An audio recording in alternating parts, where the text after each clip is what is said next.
Okay, well, welcome to everybody this afternoon, our meeting on January 17th. I'll call the meeting to order.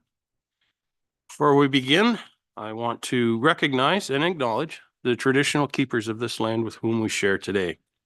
The Township of Southgate is a part of the traditional territories of the Anishinaabe, Six Nations of the Grand River, Saugeen Ojibwe Nation, Haudenosaunee, and the Saugeen Métis.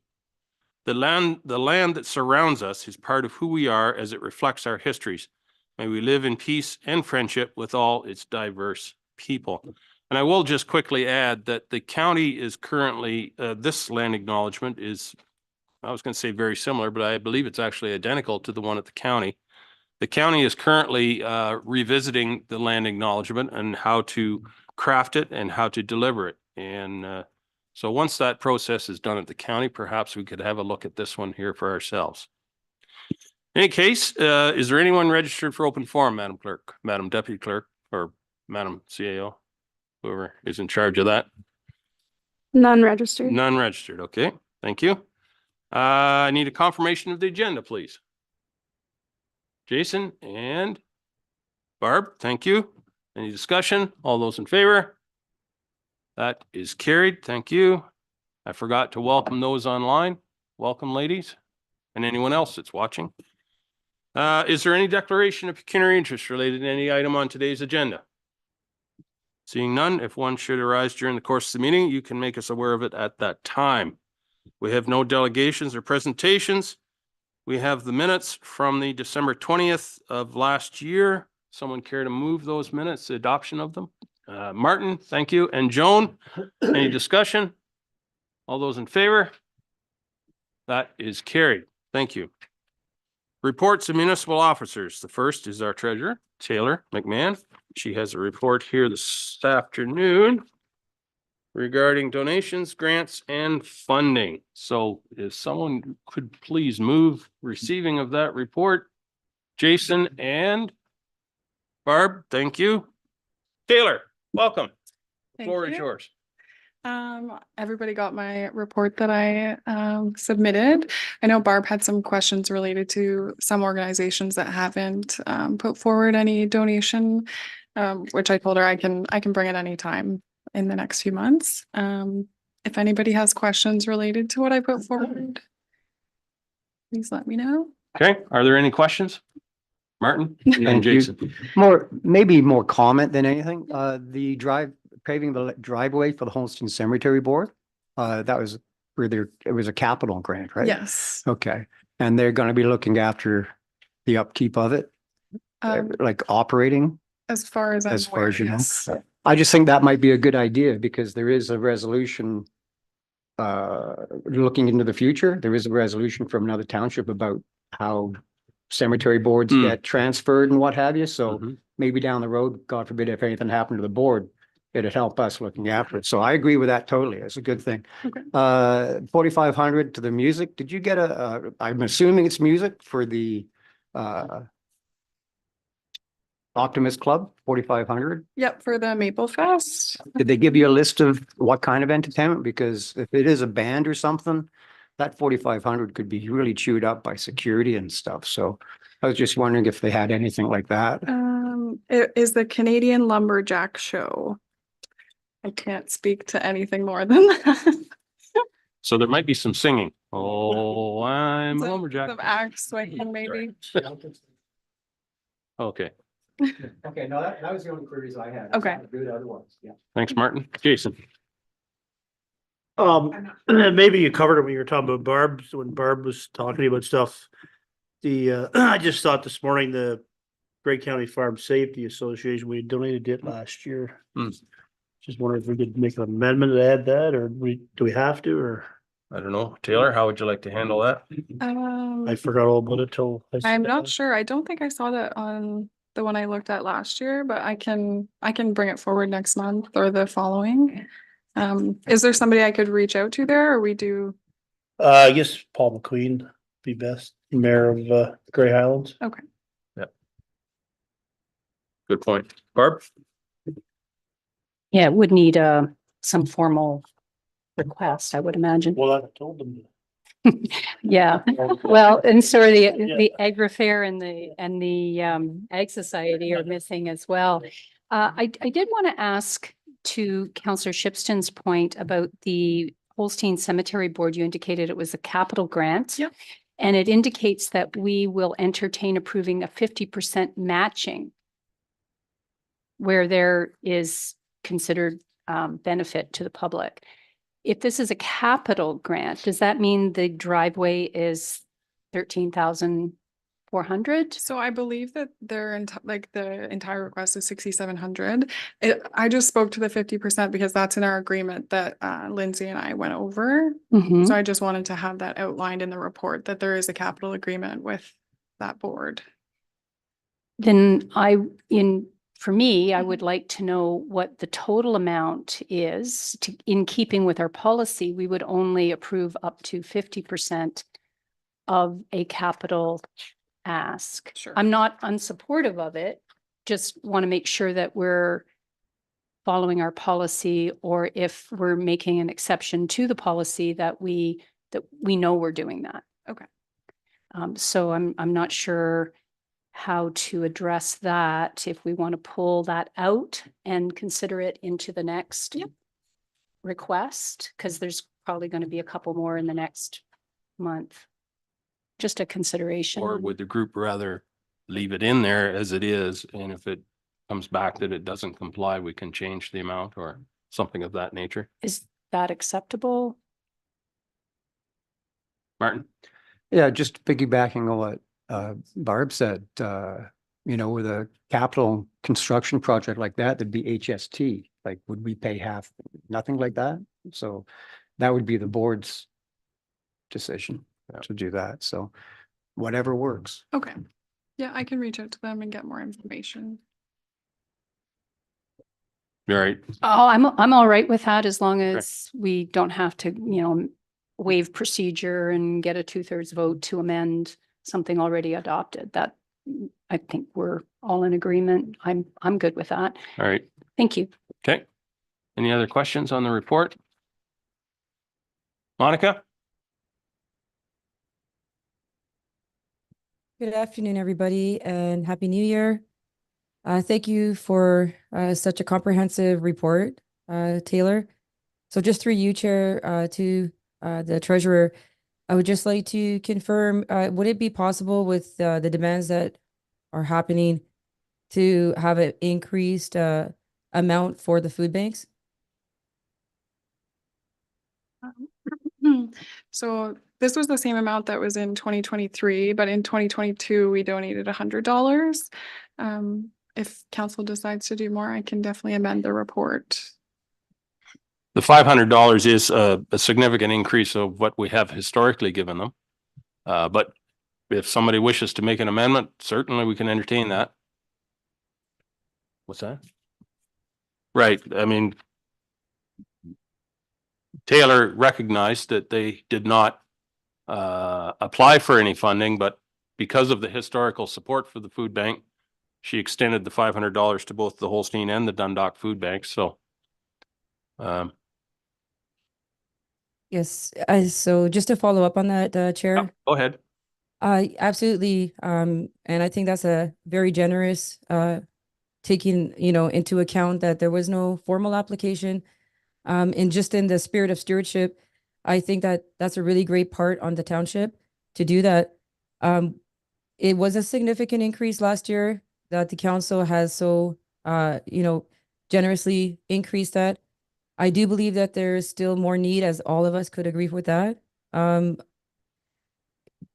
times are what they are, and the food banks are under a lot of pressure, as we all know. And so I think it'd be a good idea to kind of take a look at seeing if there would be a place to increase that for this year, because it is there. I believe, if I understand, there's still a bit of money left over, 6,300, if I read the report correctly. And if there was some way to garner more participation to the food banks, I have not spoken to them about this at all, but just wondering if what was the reason for perhaps that not being something that they're looking into applying for, but. I would want, if there needs to be an amendment, I would want to move an amendment to see if we could possibly increase it a little bit more because I know it was done last year, but every year it's getting increased in terms of inflation and affordability. There's a lot of reliance on these programs that are in our communities at an accelerated rate.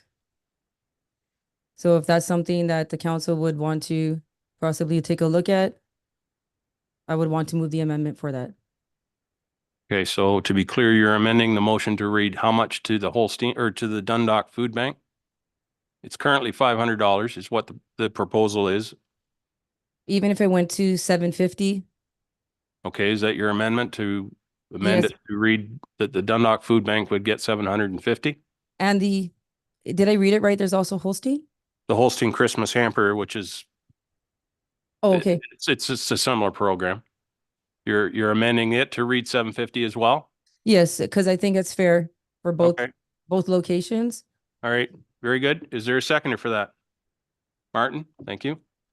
Discussion on the amendment? Barb? I'm wondering if we could approve it at 500, if it's amenable to the mover and seconder. And when Taylor is going to be bringing back another report because there are some outstanding requests that we know are pending that didn't get included in this, and we could add to it if there's funds remaining after those Grey County Farm Safety, Dundalk Agra Fair, and Dundalk Ag Society that may have been missed by emails that we discussed earlier. Would that be satisfactory to approve the $500 and revisit as funds are available afterward? Thank you. Any other comments? Martin? I never thought about it until Monica mentioned it, and 750 was in my mind. So I don't see a problem with it. Combine that with the Good Food Box, which is a Grey County Health. United Way. Yeah, United Way. I think there's quite a bit out there. Mhm. So I don't have a problem with it. And depending on how many people come and what they want, there should be money left to do that. So I'm okay with keeping it in, waiting for another report next month and giving it to them. It is mainly used at Christmas. Yep. Okay. So Any other discussion? Okay, I'll call the vote on the amendment to raise it to 750. All those in favor? Opposed, if any? That carries. So now we're back to the amended motion, which reads that the donation to the Dundalk Food Bank and the Holstein Christmas Hamper are each at 750. Any further discussion on the amended motion? I'll call the question. All those in favor? That is carried. Thank you very much. Thank you, Taylor. Appreciate that. The clerk is not here today. Who's going to be bringing her report? Taylor? I will, yeah. Very good. Excellent. And it's on the budget timeline amendment. Someone care to move that, please? Jason and Monica, thank you. Taylor? Okay, so obviously we were supposed to have our first budget meeting today. That We went thought, well, didn't it? yeah, approved. We just thought it would be more prudent to give ourselves a bit more time. So we had enough time to analyze everything, make sure we're comfortable with the percentage we're bringing forward. And we feel like we can get this done by the 7th. So Very good. Any questions remaining or regarding that report? I'll call the question. All those in favor? That is carried. Thank you, Taylor. Public Works Manager Jim Ellis has 3 reports here. First one is on the DWQMS, which is the Drinking Water Quality Management System, I think. Management Review Meeting Minutes. I need a motion to adopt those minutes. Joan, thank you. And Martin, thank you. Jim, do you have anything to report on that one? Good afternoon, good people. No, it's a standard report that we bring annually. I just want to note that currently we have not had our MOE or MECP, drinking water inspection for 2023. I know they overlap sometime. The last one was dated 22-23. So, but anyways, it's the ball's in their court for when they do their inspection, but we did not have a physical inspection in 2023. Okay, thank you, Jim. Any questions for Jim on that report? Joan, go ahead. Thank you. Through the chair. Good afternoon, Jim. Thank you as always for all the great work you do. On page 1 of the drinking water and quarterly management system, item B, I just have a question just to get a little clarification. On the incidence of adverse drinking water, 2 exceedances for sodium and 1 for fluoride. Could you just please elaborate on the root cause and if there would be any consequences per safe usage with the exceedance and what the exceedance is about? Because just want to learn a little bit more. Jim? So currently for wells D3 and D4, they have historically had exceedance of sodium. Again, it's the threshold is 20 milligrams per liter, and they're in the range from 20 to 30 milligrams per liter, those sites. We've tested in the summer as well, and that's where there's a conclusion that it's historical, not necessarily impacted by road salt applications.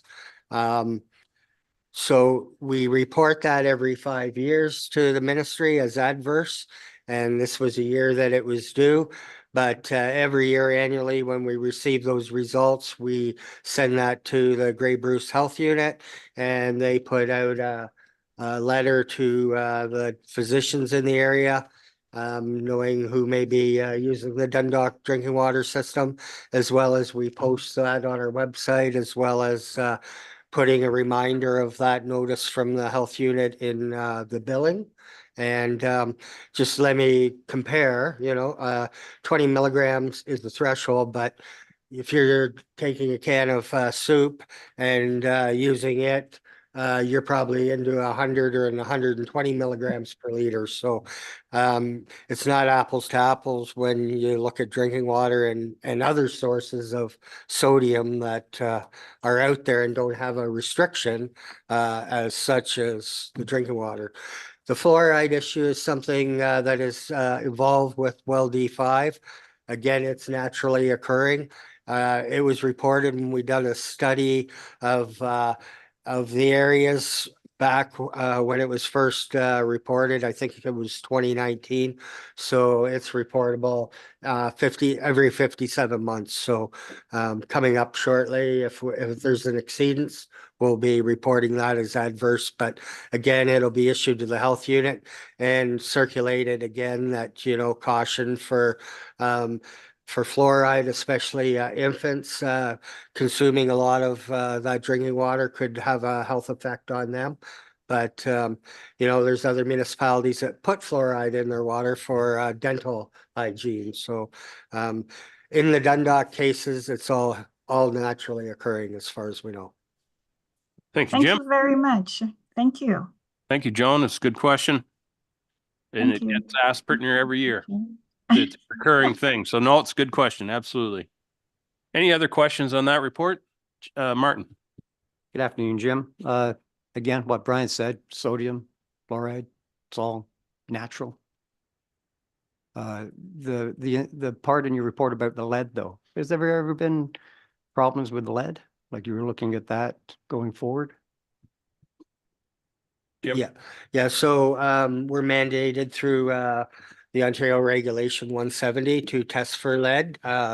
We haven't had lead exceedances in the distribution system, so we're on a reduced lead sampling program, which turns around every 3 or 5 years, where we have to do a little bit of a step up of it. But if still we don't see any exceedances, we go back down to the reduced sampling, which is only checking alkalinity in the water and generally testing off of a fire hydrant. And the only exceedance we ever had was right when we started this back I want to say about 2015 was maybe about the first time. And it was a sample off a hydrant that was exceeded. We retested, that test came back good.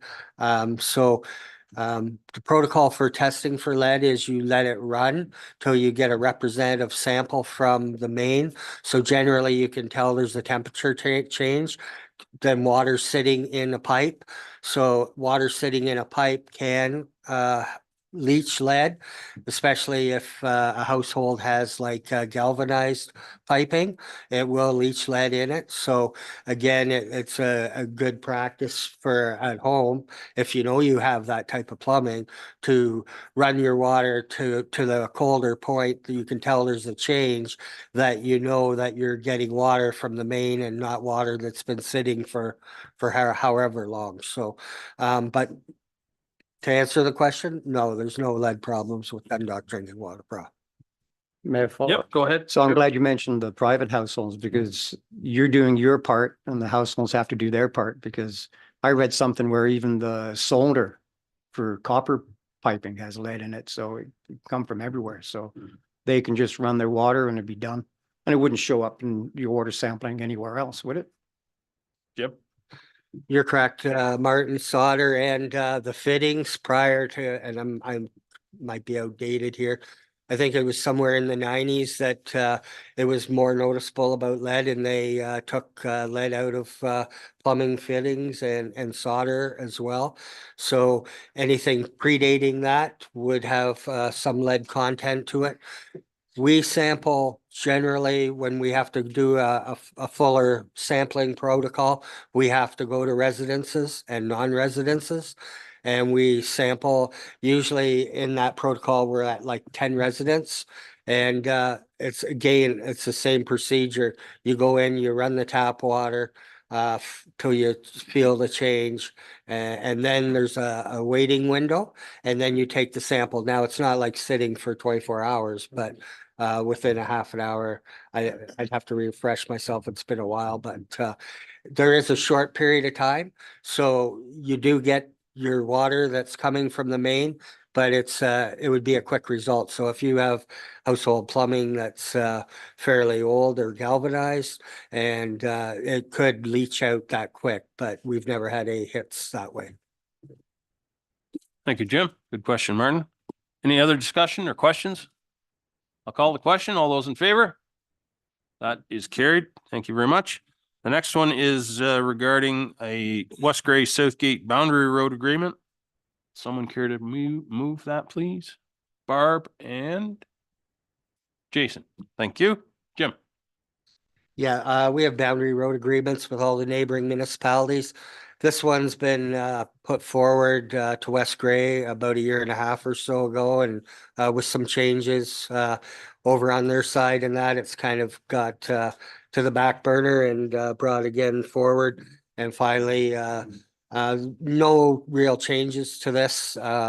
Just reflecting it back to the Ontario regulations that apply for minimum maintenance standards, but this is no changes to what we're doing from the last agreement, still status quo.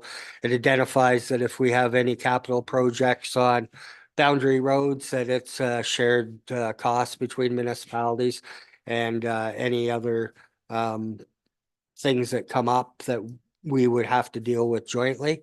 But in this case with West Gray, there's only actually one bridge that is on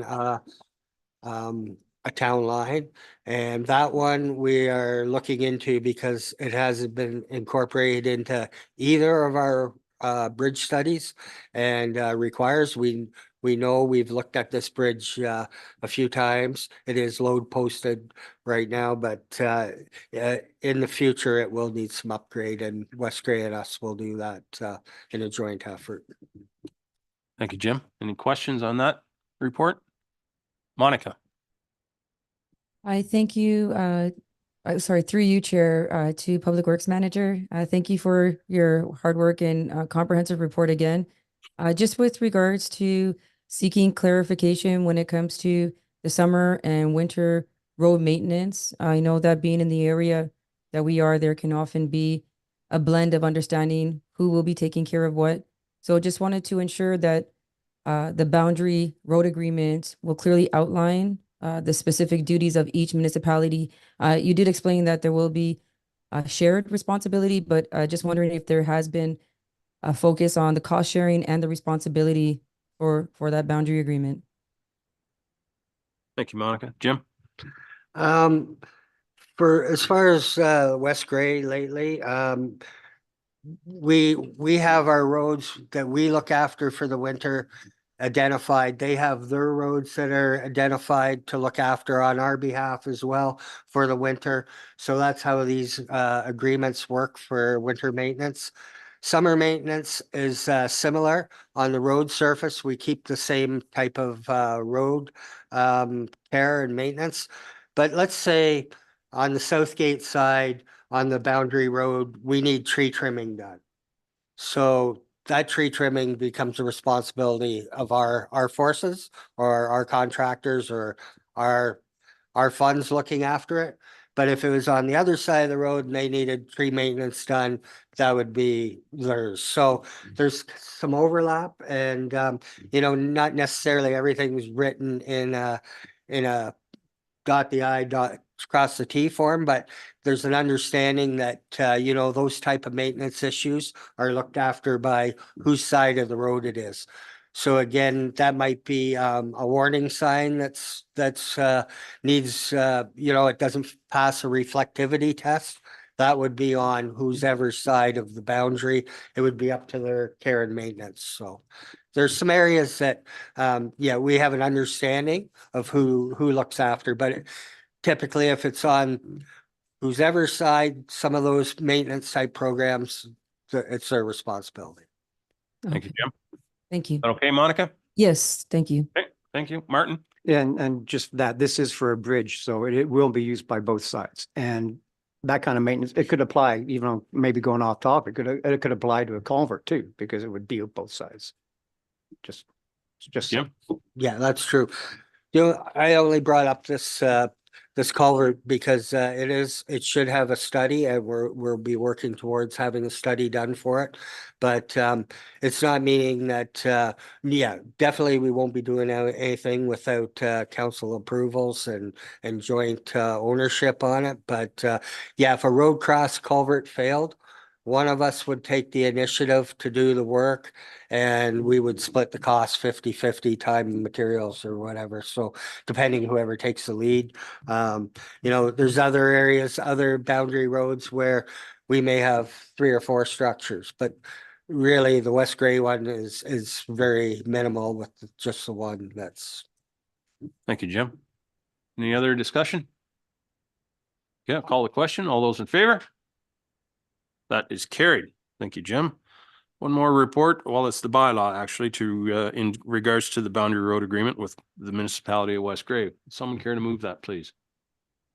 Joan and Monica, thank you very much. Any discussion? Jim, do you have anything to add regarding the bylaw? No, I don't. Okay, thank you. Any other discussion, questions? All in favor? That is carried. Very good. Thank you, Jim. Now we're on to Economic Development Officer Brenna Carroll, who's here with us today. She's got a report regarding the CIP application by Dunwood Signs and Textiles. Someone care to move that, please? Barb and Martin. Brenna, welcome. Wonderful. Thank you, Council, and thank you, Mr. Mayor. Yes, I'm excited to bring this to Council today, an application from Dunwood Signs. My proposal is that I recommend that we give $7,000 to Dunwood Signs. That would be $2,500 for signage and $4,500 for facade as outlined in the application. The one note is that I am requesting that Dunwood Signs be able to bill themselves and receive reimbursement, which for other CIP programs that I've worked with is typically not allowed. I've combed through our CIP and there's no mention of it. But for transparency's sake, I wanted to mention this and get approval from council, just as Dunwood Signs is one of the main supplier and installers of signs in the township. So I'm requesting that they be able to receive that reimbursement. So that would affect the $2,500 in signage. Thank you. Thank you, Brenna. I think it would be a little bit of a stretch to ask another supplier to put a sign on his business, right? Fair enough. In any case, are there any questions regarding that? Martin? One question and a comment. Brandon and I talked about this morning, and when you look at other people applying, he's in a position where he is a business, he is a contractor. So why not put it through him? Another person, another building, they might just own the building, wouldn't have the know-how or anything, so they would have to go out. So it would be billed to the contractor, not them anyway, but he's in a position where he can do both. Yeah. So why not? And maybe because of transparency, if it does happen up again, maybe put something in the policy to say, we do this if you're a contractor, you have your WSIB and you have all that anyway. So. I don't. Yeah, that's a great consideration. Thank you. Yes. Okay, and the other one, you mentioned barrier-free accessibility be considered. Is that going to be for applications after 2025 for? Yes, that is the recommendation from the building department. This application, there was no request for funding for accessibility in this application, but there is a policy, and I would not be the one able to speak to this, that buildings in Ontario be made accessible by January 1st, 2025. So that was just a recommendation from the building department. Thanks. Martin? So hypothetically, after 2025, the KIP or CAP or anagrams, what it could be, the program could be used for maybe putting steps in, helping them put steps in or whatever. Thank you. And through you, yes, the program, we do have funding available through the CIP for businesses be able to apply for that accessibility to support barrier-free entrances. So yes, that's definitely available. He could apply in future for that as well. Good. Any other questions, discussion? I'll call the question. Oh, Monica, go ahead, please. Thank you, Chair, and thank you, just through you, to Economic Development Officer. Really great work on getting this together. Just a quick question. Do we have an understanding of what the remaining amount for the balances in the Grey County Economic Development Funds and Southgate CIP reserve funds? Brenna? Yes, and through you, Mr. Mayor, thank you, Councillor, for the question. Yes, that the balance is highlighted at the end of the report with the Southgate CIP funds of 40,000. After that, we'd have remaining funds from Grey County 71,000. So the total reserve balance would be 111,000. Okay, thank you for that clarification. And just a quick follow up with just the rationale for the 7,000, just in terms of that it would be enough. Like, is that the amount? Is this like a rough calculation, or do you foresee that there may be need for more? Thank you. And through you, yes, for this application, unfortunately, for part of the funding applied for, the applicant already finished the work. So that was disqualified. So you can see in the application, there was 23,000 that was already completed. And then the remainder is calculated either the maximum funding available for that program, up to 50% of the cost. So the applicant received the maximum of 2,500 for signage and 4,500 for facade. The maximum available for facade is 5,000, but subtracted from that total amount was the approximate cost for video cameras and sensors, which are not included in the community improvement plan funding. So that was taken out as well. So essentially in those two categories, the applicant did max out or almost max out, if that makes sense. Thank you. That's clarifies. Thank you so much. Thank you. Thank you, Brenna. Any other discussion? Well, I just want to take the opportunity to congratulate or commend Mr. Russell for investing in his building like that. It'll, from the diagrams at the back of the report, it looks like it's going to improve the appearance of the building considerably. So, and thank you, Brenna, for your work to do that. Thank you. All right, all those in favor? That is carried. Thank you very much, Brenna. I think, yeah, that's all that you had for today. Bylaws and motions. So the first one is the borrowing bylaw, which is an annual bylaw we put in place every year. I need a mover and seconder for that, please. Barb and Jason, thank you. Taylor, did you have anything to add? No, just that it's an annual report Yeah. or bylaw, so. Right. And just real quickly, have we ever in the last number of years used that? It's a line of credit, Not to basically. my understanding, No, no. I don't think we ever have. In my knowledge, anyway. It's nice to have, though. Yeah. Okay, any questions? All those in favor? That is carried. Thank you. Interim tax levy is always a popular one. Somebody care to move that, please? Nobody wants to move it. Martin, thank you. Is there a seconder? Joan, thank you very much. Taylor? Same thing, another annual bylaw to put forward. We've outlined the dates that we're hoping to send these interim bills out. And I think that is it, unless you have questions. Thank you. Are there any questions regarding this one? Seeing none, I'll call the question. All those in favor? That is carried. Thank you. And the third one is the Flato East Phase 11 subdivision agreement approval. Someone care to move that, please? Martin, thank you. And Joan. Anything to add, Taylor? Or who? Dina, do you want to speak to that one? Sorry. Through your worship, hello, everybody. This is, the subdivision agreement is coming back to council due to a number of changes through discussions with MTO and Flato. So we renegotiated or redid the agreement, and this bylaw will repeal and replace the previous agreement, which was approved in July. And with these additional clauses that have been added. Very good. Thank you. Any questions regarding this report? Martin? Good afternoon, Dina. Was this one of the zoning order properties? There were 3 of them, right? No, it is not part of one of the ministry zoning orders. It is part of the McDonald's property. Oh, the McDonald's property. Okay. Yes. I will. Right out at the highway there. Yeah, I thought it was another one.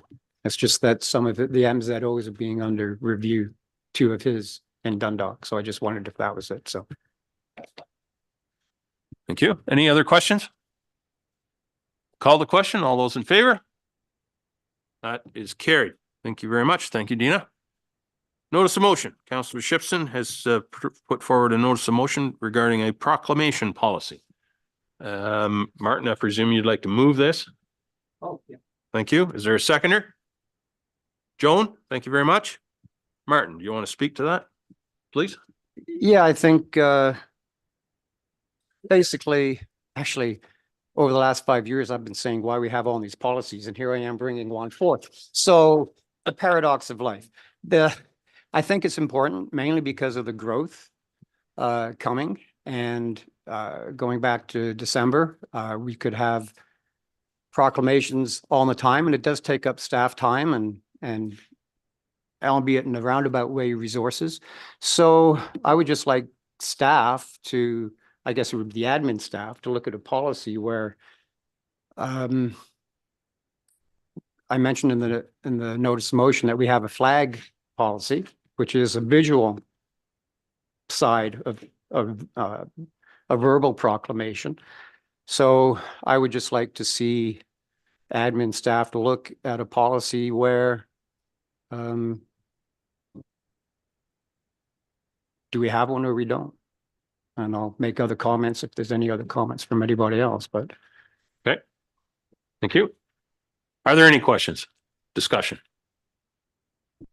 Barb?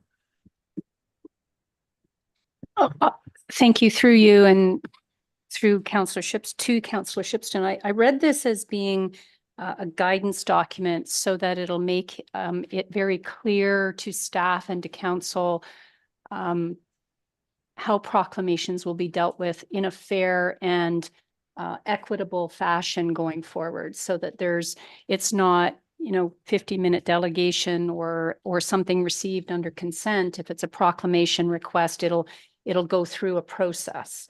So for that reason, I'm supportive of it. Thank you, Barb. Any other questions, discussion? Jason? So I'm still not 100% you're asking for a process, or I'm not, I'm kind of, Yeah, with every policy, there's guidelines. And part of that would be like, it's up to them to bring a report back. Legally, we might not be able to. I don't know. But, there's reports we have that says, this is option 1, option 2. There might be options. Every federal government financial and charitable organization has policies in place where they have criteria. Maybe that'll be part of the policy. Who's eligible, who's ineligible, right? Quite frankly, personally, for me, with what's coming down, I would like to see no proclamations, but that's just a personal opinion.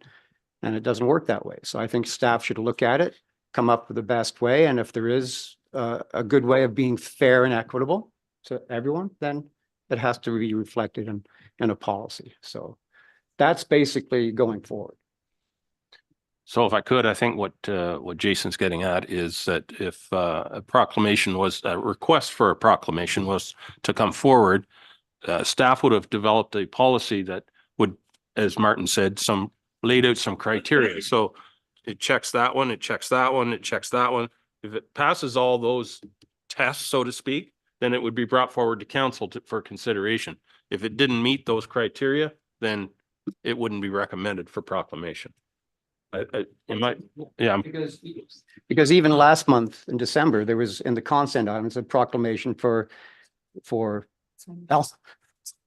Alzheimer's. Thank you. And how many of them do we get? It could be a whole pile in the course of a year, and we have to be cognizant of staff time and whatever. So yeah, I think a little guidance would be helpful for both staff and council. So that's what we're being asked. yeah. Yeah. Okay. Any other questions? Monica, go ahead. Yes, thank you. Just through you, Chair. With regards to delegations, my understanding is that delegations by presenter is limited to 10 minutes. Has that something happened differently that didn't happen unless someone, puts forward a motion? My understanding is that the presentations are limited to a specific time, and then there is the guidance of the council and flexibility with the chair, how that would happen. So I do agree to one point that Councillor Shipson said regarding not having so many policies. I think that this would require a little bit more thoughtfulness in terms of going in depth of when we're putting check boxes in, what do those check boxes look like? Who is it going to affect? Will we be violating something without knowing if we say yes to some and no to others? So just kind of being aware of whether it's like Alzheimer's, blood donor, whatever it may be, just talking generally. So just my comment for that. So I'm just a little bit, wondering if that's something that we should also just be cognizant of. Well, to be completely honest, the delegation in December, like any other delegation, is limited to, I think it's 10 minutes or 15 minutes, whatever it is. The chair chose to let that one kind of ride a little bit and give the delegation more latitude. Some delegations need more time, some need less. So it was a decision on my part to allow the extra time.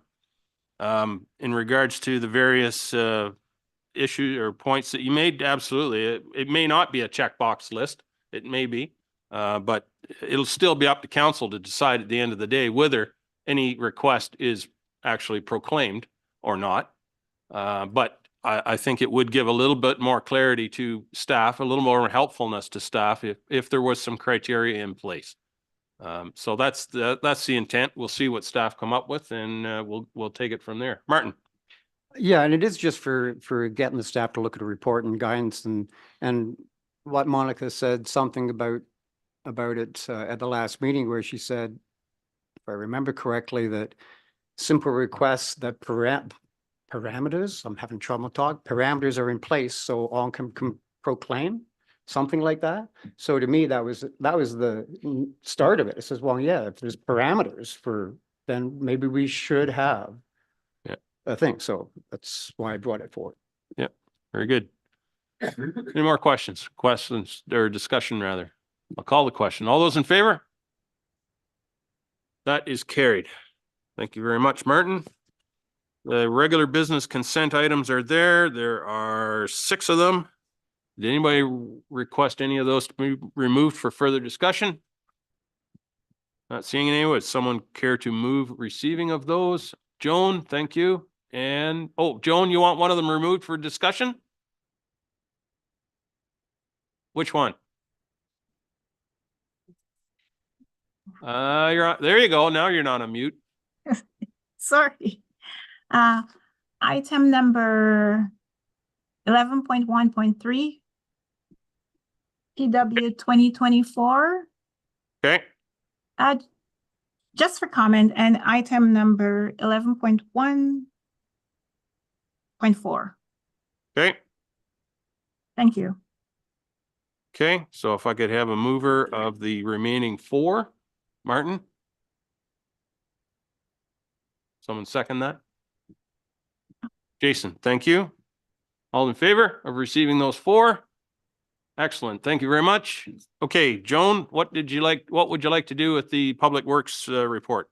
Oh, just a comment through the Oh, chair. okay.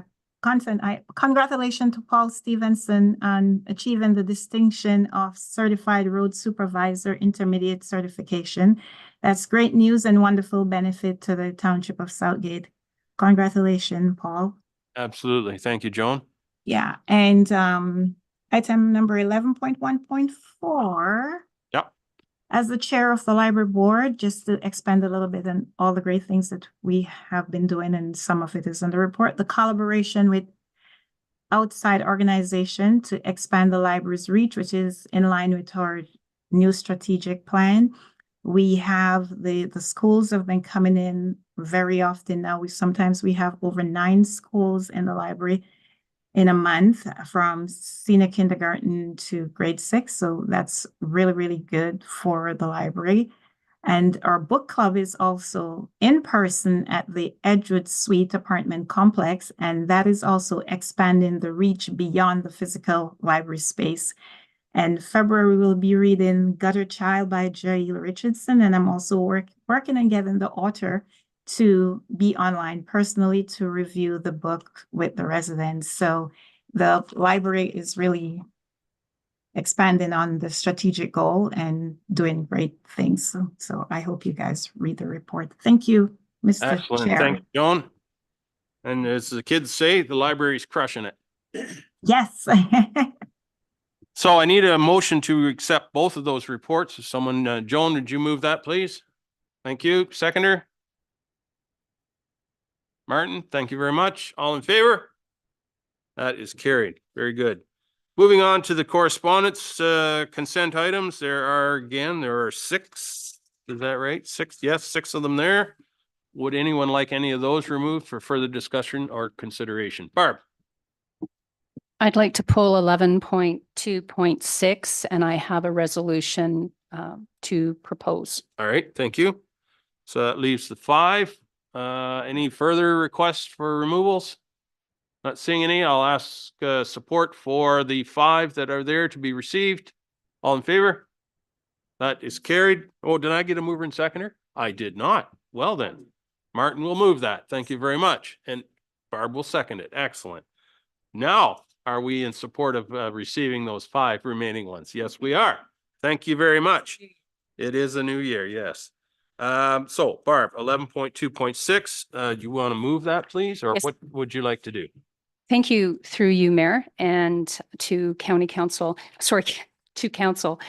The AORS Potential Municipal Equipment Operators Course. AORS is the Association for Ontario Road Supervisors. I got it right. And they have requested a resolution which they included in the correspondence. And I think it's fairly self-explanatory. It outlines the need very clearly. So I would move the resolution that was included. I don't know if I need to read it again. It's only been revised to include the reference to the Township of Southgate specifically and our local MPs. So it's council's wish if they wish me to read the entire thing. And then my only comment to it, if I have a seconder. Okay, you're moving that. Martin will second it. Thank you. Go ahead. Thank you. Yeah, the only comment that I have is that it's fairly self-explanatory. I spoke with our Public Works manager, and we believe that there is great value in adding our voice to raising awareness with the labor crisis that is outlined in the correspondence, and to advocate for funding from the province to support this first of its kind training program for municipal equipment operators. Thank you. Very good. Thank you. Any questions or discussion on that motion? Jim, well, okay, go ahead, Jim. I was just gonna ask you a question. Are there not opportunities at perhaps some local community colleges where this type of training might currently be available or not? Like there used to be a school down in, was it Milton, that they trained heavy equipment operators, or I don't know, something like that. Maybe it doesn't exist anymore. I don't know. Anyway. Without doing a bit of research, I understand what you're talking about, and I'm not sure if that's still applicable, but municipalities are in great need of the workforce is Yep. getting at that age where there's going to be a depletion. So we need to consider the opportunities for young people to come up and through. You know, they have programs for environmental studies that capture the water and wastewater side of things, but I think this is good timing, and I recommend the support of it as well. But you know, some of these courses that are out there are geared towards more maybe contractor side as opposed to trying to funnel them in the municipal sector. So that would be the difference that I see. Right. But the only other thing I was going to add for circulation, if council pursues, is maybe to include circulating this to the Grey County Public Works Association, who are members of AORs, and that the association itself sees that here in Grey that we're supporting the initiative, if that's what council wishes. Movers all right with that? I'm absolutely all right with that. Okay, If very that good. could be added to the And the resolution. seconder's okay? Excellent. Very good. And who knows, maybe, you know, AORs may decide to work with a community college somewhere to craft the program. Who knows? Any other questions or discussion? We'll call the question. All those in favor? That is carried. Thank you very much. All righty, moving on to the resolutions from other municipalities. There are 4 of them there. Does anybody wish to have any of those removed for further discussion? Would someone care to move them, please? Receiving them. Martin, thank you. And Monica, thank you. Any discussion? All those in favor? That is carried. County report. I guess the one thing I would note is that the county did in fact approve the bylaw that set our spending estimates in place, the budget, which was good news. That was a tough slug to get that one through, so I'm looking forward to our own. Any other Barb, do you have anything else to add? That's pretty much. Yeah, that took up a lot of airspace, that whole process. But it was a good one to go through. All right, that's good. Members' privilege. Anybody have anything they'd like to, Martin, go ahead. End of the month, blood donor clinic. Make an appointment. Be there, be square. Right on. Anyone else? Nope. Okay. We do have a closed meeting. I will ask for a motion to go into closed session, and once we do that, we'll reset, or would we rather recess first for a few minutes? We could stretch for a few minutes. Let's recess until, what is it, 5, well, 7, We'll recess till 2 o'clock and then we'll reconvene and make a motion to go in closed session.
No, that's fine.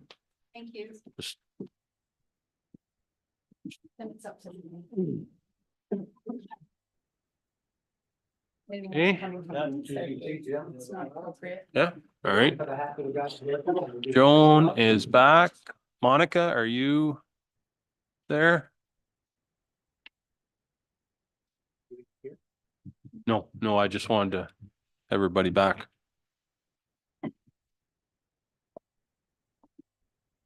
All right, well, the motion is to be it resolved that council proceed in a closed session at 2 p.m. in order to address matters related to personal matters about an identifiable individual, including municipal or local board employees, specifically tax arrears, and that all those required remain in attendance. Someone care to move that, please? Martin, thank you. And Barb will second that. Thank you. All in favor? That is carried. All right, so we will proceed into closed session to discuss that matter.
Okay, we are back in open session and I can report that council only discussed that matter in closed session, which was listed in our closed session resolution. So we have a confirming bylaw. Who would like to move that? Jason and Martin, thank you very much. All those in favor? That is carried. One more motion to adjourn. Monica, thank you. And Joan? All those in favor? That is carried.